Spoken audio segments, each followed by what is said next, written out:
And I didn't mention this at the beginning. We'll do a question and answer session toward the end. So if you have questions, write them down or hold on to them in your head and you'll get a chance to ask them.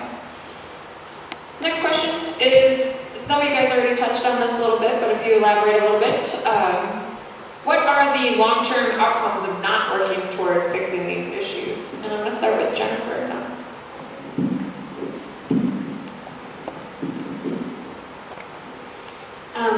I think we have talked a little bit about this. As I mentioned, I think what we must have an engaged, today we must have an engaged population that is willing to stand up and take action. And without that engaged population, we will sort of, as I said, continue to see some losses and some backsliding on some of the legislation that we have. So what we have found is that many environmental organizations really do great, fantastic work. But there's still sort of this communication barrier in terms of how they get their message across or how they design a communications campaign. And so we really see that as a major problem within the environmental movement. So our goal is really, we create a lot of advocacy campaigns and we help implement them. But for the most part, we're really a behind-the-scenes organization. We're a capacity-building organization. So what we really try to do is provide services and support to other nonprofits. And nonprofits that want to do this kind of communications work, and it's becoming more and more popular to take this, what we call values-based approach to communications, they often have to go to a professional marketing firm or something like that. But as a nonprofit, we're able to subsidize a lot of the work. And so our sense is that what we're trying to do is provide an outlet for nonprofits to get good communications help. Well, I'm going to shift off the political. I've already been on that bandwagon for you guys for long enough. So one of the things that I think is pretty important is to not be afraid of really big visions, because I once chaired Sierra Club's Air and Energy Committee, and I just started it with one goal: close Fisk and Crawford, and it took 7 years, and a lot of coalition work, a lot of ally work. That seemed a little small, but it also seemed really impossible when Mayor Daley was in office, for instance. I will go back on the political bandwagon for 1 second, because when we interviewed Rahm Emanuel, this is kind of confidential, don't tell anybody, but we actually pushed him on the subject of closing the coal plants. He didn't want to answer the question. He just didn't want to answer the question. And we kind of kept pushing him up against the wall until he finally said, okay. And he actually came through on his promise. He remembered. We helped him remember on that. So it really helps to have a long-term vision. So many of us want to cure recycling or, stop global warming. But one of the things that's really important for Chicago is water. Our beaches are closed constantly. Now the city and the Park District decided that EPA has let them not close beaches when E. coli levels get too high. Do you want to swim in that water? I don't want to swim in that water. So one of the things the city of Chicago really needs to do is improve its infrastructure. It's going to cost literally millions of dollars to fix up the inflows, to fix up the sewer system, to add storm drains south of McCormick Place. Everything that goes onto the roads and onto the grass in Hyde Park, everything south of McCormick Place goes straight down and straight into the lake. One of the things that adding storm sewage will do will really help clean it up a lot. But the other thing about improving infrastructure, not only will our water stay cleaner and we'll be able to control sewage better, but we have a really big impending threat from invasive species. We already have all sorts of them. Salmon, which is $1 billion fishing industry in Lake Michigan, is actually an introduced species. It's eaten a lot of the fry of many native species. Nobody's arguing too much about getting rid of that. But what we really want to keep out of the Great Lakes is Asian carp. And Asian carp is going to take a separation of the Mississippi watershed, everything west with everything east. And when you start thinking about that, and what it's going to take to actually put that barrier in place to keep Asian carp out of Lake Michigan and then to Erie and other places, is tens of billions of dollars and tons of political will.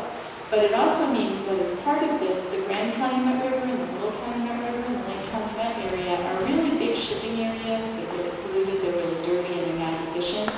As part of separating the Mississippi Basin from the eastern watersheds, you can actually fix up transportation down in those two rivers and make it really viable, make it more energy efficient, make it a better place and cleaner water going in and out of Lake Michigan. So part of what Sierra Club is doing and our allies are doing is thinking huge. You know, we know that it's going to be a project that's going to have huge opposition, but we know, just like closing the coal-fired power plants, that with persistence and education, we're going to get it done. And we do need communication plans and to be persuasive in doing it. But you guys are all young. You have a long career of activism ahead of you. So I would urge you to pick a really big goal, and just work. There's nothing like a life of service. I always say that I have a second unpaid job at Sierra Club, but it's given me back far more than I ever gave Sierra Club. It's very, very satisfying work. So think big and don't give up.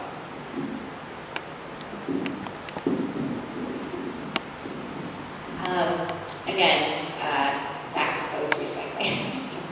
Well, I think that, fixing these issues, I'm going to go back to the Arizona story. I actually read it from this organization called Secondary Materials and Textiles Recycling Association. Yes, there's organizations out there like that. There's also this other that promotes recycling and reuse of materials such as textile and all these other things. And there's also Reuse Alliance. It's another organization based out of New York. I'm a member of them. So the curbside recycling program that they started, I think, it's actually raising money for their county, which is amazing. It actually comes out of taxpayers' dollars that is included for the Department of Waste and Sanitation here in Chicago. So outcome, it's actually less, it costs less for Chicagoans once we start, diverting these clothes out of the waste stream. It costs less for us because it actually, because you have landfill costs. So, if we don't, over time, you guys know what happens in landfills. You either go to incinerators and whatnot. So I think we need to partner together. Community, starts with the community and education. If not, we're just going to keep doing this for I don't know how long. And our organization has been doing this for 10 years. Goodwill and Salvation Army are like #1 players on this, and they've been doing this for a very long time. So I think, again, awareness and education is something that we need to focus on when it comes to recycling. So, like I said, we mostly work on climate change issues, and I'm sure I don't need to go over all the horrible things that happen. Climate change runs rampant. It's a fear thing. We definitely don't need to talk about that, as you were saying, Jennifer. But it is important for youth to really understand that, because as opposed to like the generations already here, which a lot of messaging on environmental issues ends up being public health sorts of messaging, particularly we're talking about coal-fired power plants, it's really helpful for the younger generation for it to be a climate message, because if we understand it as a climate message, then that's what it will become, rather than simply, a public health issue or a, we can save money issue.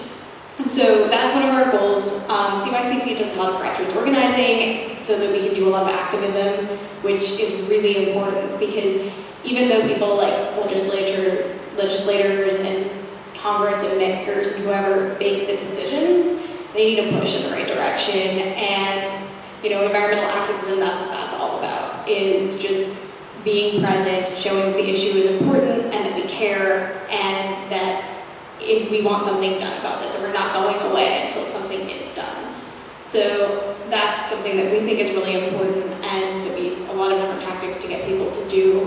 But honestly, I think that's a really big thing in order to make sure that this doesn't get worse.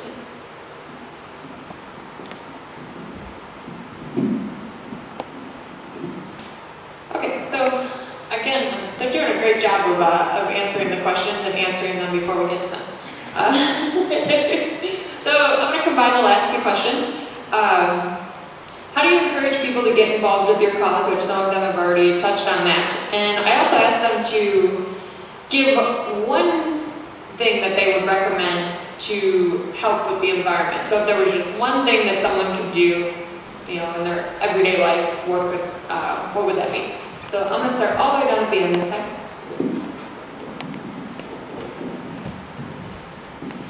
Okay, so I think that Marissa may also mention this too, but as I said before, take advantage of opportunities to make public comment. That's a great way to get the message across. Most organizations, our joint organizations went down to Springfield yesterday to talk to, talk to Governor Quinn, but we sent a big contingent of people, there to express the message.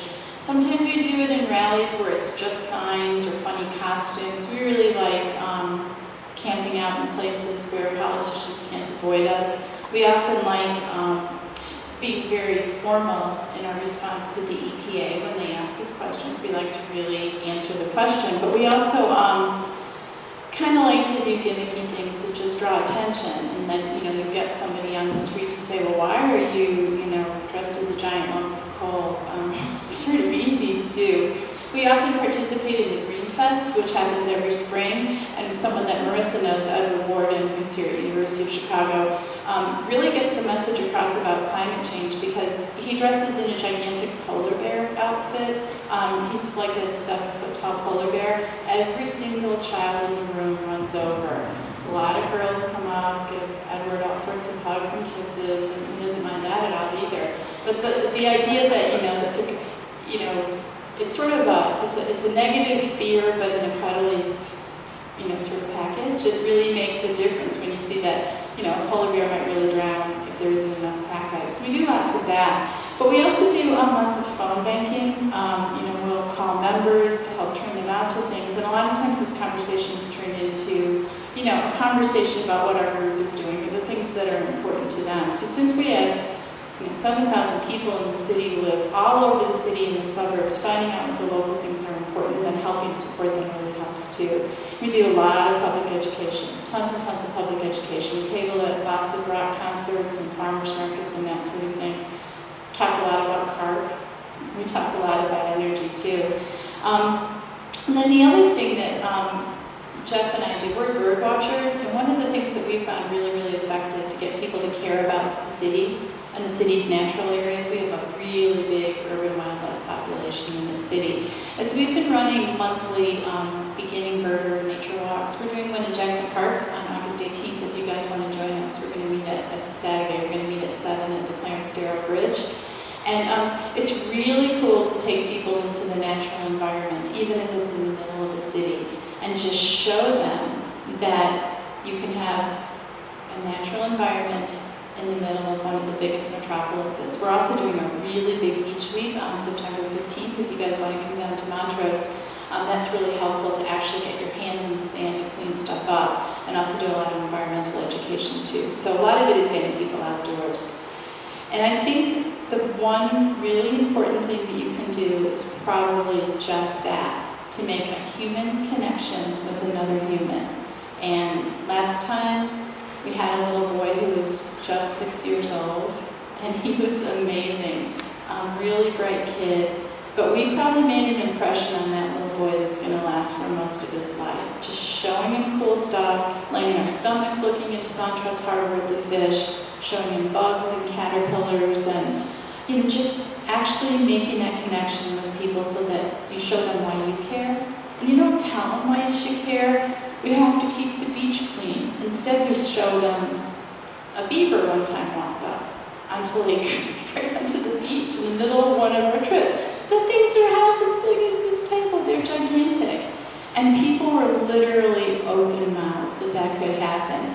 And we didn't plan that. It wasn't staged. But that was the kind of thing where you could see it clicking in their heads. Oh my gosh, we have urban wildlife. This place matters because that beaver needs a place to go. So I honestly think showing instead of telling and making that human connection is really important. And you guys all know that, but it's cool when it really happens, and then when Yuma grows up to be an activist like Edward and Marissa, I'm gonna be right there. He's gonna be president one day, I'm sure.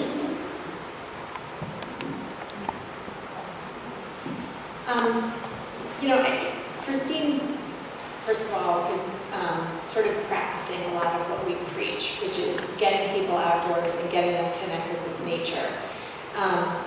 We have, the Biodiversity Project has focused in its history on 2 major watersheds. So we have done a lot of work on the Great Lakes, and more recently we've done work on the Mississippi River. And we start all of our projects with pretty expansive public opinion research.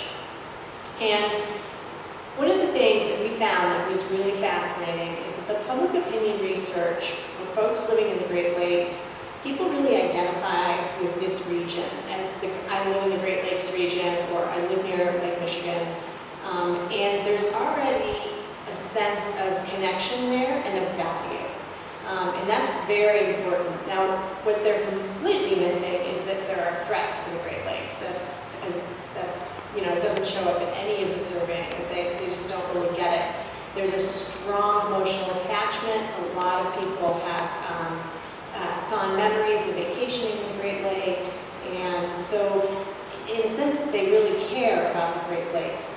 And in that case, your approach to kind of that audience is different from the approach, in our case, with our Mississippi audience.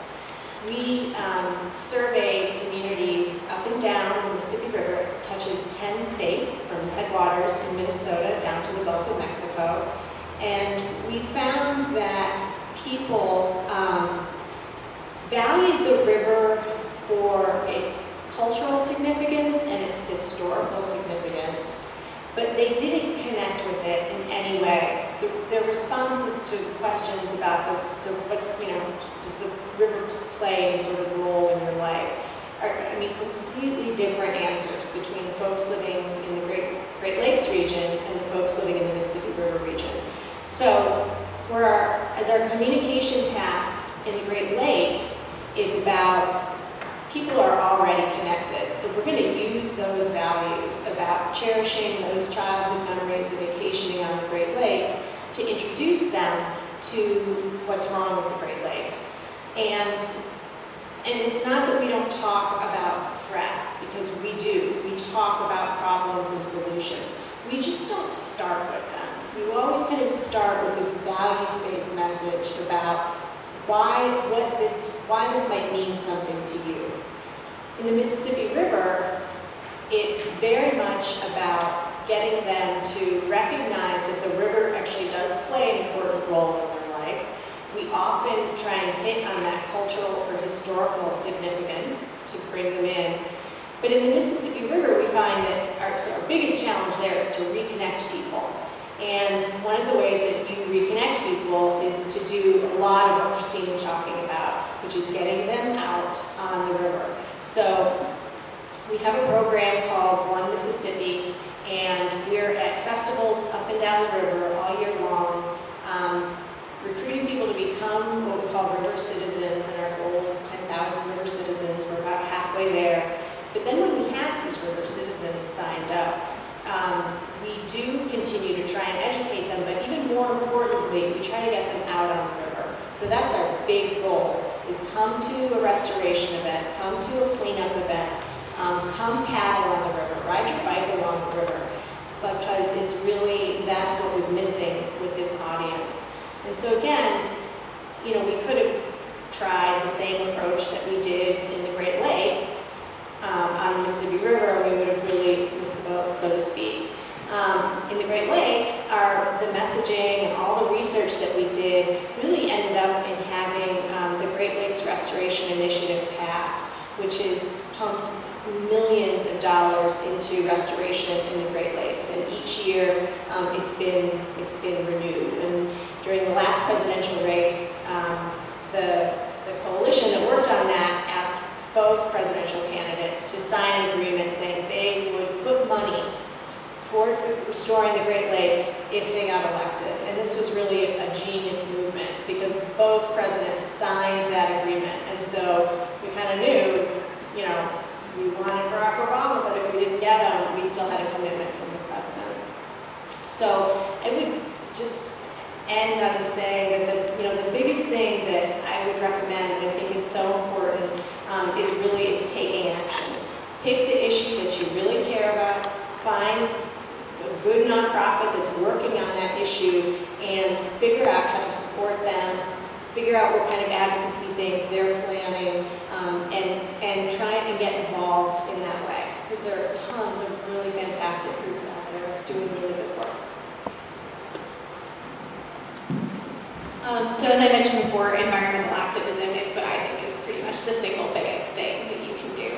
And one of the reasons, and I'm not going to go into everything Christine said because she did a great job of talking about a lot of what's been going on in Chicago, is especially I work with students, and I'll talk about how we do things with students because I think it's a little bit different. Because students really tend to identify with being students, and a lot of times students don't feel empowered because you go to a university and or any sort of college, it generally has a pretty big bureaucracy, and you're weighted down by these are the rules, and this is who's in charge, and you go to class and do what your professors tell you kind of thing. And yeah, it's not universally like that, but there is a sense that we're students, we're young, we don't make that big of a difference. Like what we do isn't big. And I think something like environmental activism can really empower students because you can make a big difference. Showing up to a rally or helping to plan an action or even just signing a petition and then going down to the hearing and testifying and saying why this issue is important to you as a person is a really big thing. And it's something that students can do. And even if students don't have a ton of time because we have a lot of work, we have a lot of class, it's something that you can do on the weekends. And it can take your whole life, or it can take just a few hours. And I think that's really empowering to students that this is something you can be a big part of. And we had a big role in the Fisk and Crawford campaign. Particularly, we lobbied our aldermen here in the area. We turned out to hearings and rallies, and we've been student speakers at events. And that's really cool because, I'm talking, I've had other people in this room who've spoken at other events, and that shows students that somebody thinks we're important enough to give us a microphone and send us onto the stage. Like, someone thinks that we have enough to say that that's a good idea. And that shows that really any of us could do this. And climate change in particular is an issue that's going to follow us all throughout our lives, and it's something that I think we can all really identify with, even, if we don't necessarily identify with the place we go to school because we don't live there permanently, like you can identify with climate change as a problem because you're a citizen of the world. Our organization, Gaia, has a facility out on the south side, and we basically have students and volunteer groups come to our facility. And when these kids come in, they get really involved. We have a community garden out there too. So again, it's getting them, involved and I have kids come in and they don't know where their fruits come from. I ask them hey, where does food come from? And they say the grocery store. I'm no, we have tomatoes and strawberries and berries in the backyard, and they're scared to eat it because it didn't come from a grocery store. So, education that I try to tell them eat the fruit from the shrub, and they're just oh, they're grossed out. So you have to show them, you can't tell them why. And again, this is education and getting them involved, getting their hands dirty, and they love it, So we have community garden days. That's one of the days that we get involved. We have recycling days as well. We basically, our kids come in and, they take apart electronics like VCRs and DVDs, and these are we'll throw this away. So the turnaround time for electronics in America is 6 months. Students come in and smash these things, and we talk about how, hey, this would have ended up in a landfill. We need to recycle this. So, and again, they get surprised, and so they get to just enjoy the day there. So that's how I get students involved and reaching out, and hopefully I tell them come back here, volunteer, learn about the garden, learn about recycling. I also do a lot of tabling events at community festivals, a lot of tabling events, and just talking about clothes recycling, everything from healthy eating to gardening. We have do-it-yourself projects at the warehouse. We also do, we sort books and toys and winter coats, and we give that away starting November and Christmas time. We've given over, since I started working there 3 years ago, I've tried to max out like the donation for the past year, so I've doubled every year. For the past 6 months, I've given away over 3,000 books. And again, people, throw this out and it goes back to the community. And students again see this, and high school students, and they want to get involved, So either it's from, volunteering at a facility, or I have them also collecting signatures for this Concord plan, and they have fun doing that as well. So basically, if I had one thing to tell people, get involved, again, in your community, that's how it starts, and it's fun at the same time, so, yeah, and that's how you get to love your community.